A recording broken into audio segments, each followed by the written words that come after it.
Title: Chaos at Sea. PortMiami returns to business amid wreckage recovery operation. TLDR.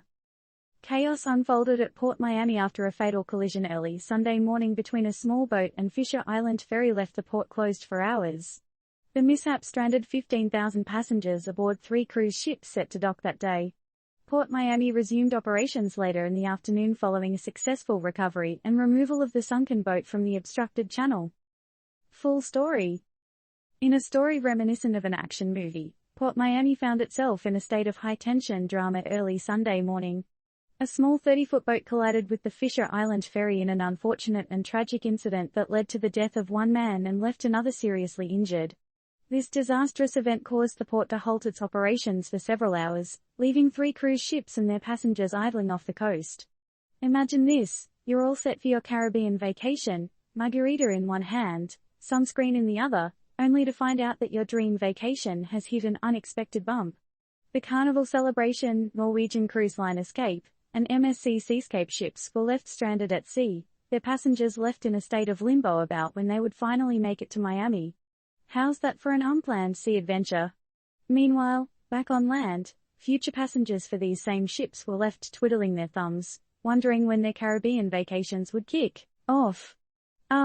The sweet taste of anticipation. Or is it frustration? Salvage crews, supervised by the U.S. Coast Guard, had to surface the sunken boat, clearing the way for PortMiami to reopen to cruise traffic. Let's give a shout out to these unsung heroes who worked tirelessly to get things moving again. Round of applause, please. The closure of PortMiami disrupted travel plans for about 33,000 people. Just picture the sheer number of people whose Sunday was left hanging in balance due to this unfortunate event. How many selfies did that delay cost? How many poolside mimosas went unsipped? We may never know. After all the commotion, by 4:30 p.m., the Seascape and Escape had finally docked at the port, and the Celebration was preparing to dock. Passengers were informed that they needed to be at the terminal by 11 p.m. Guess the party was just getting started, after all. But seriously, it raises some crucial questions about safety and emergency response at sea. If such a delay could be caused by a single accident, what are the implications for potential larger-scale mishaps? Do we need more stringent safety measures to prevent incidents like these from happening in the first place?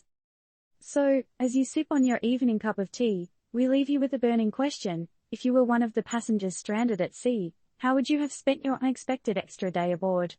Or, if you were waiting on land, how would you have reacted to the delayed start of your vacation?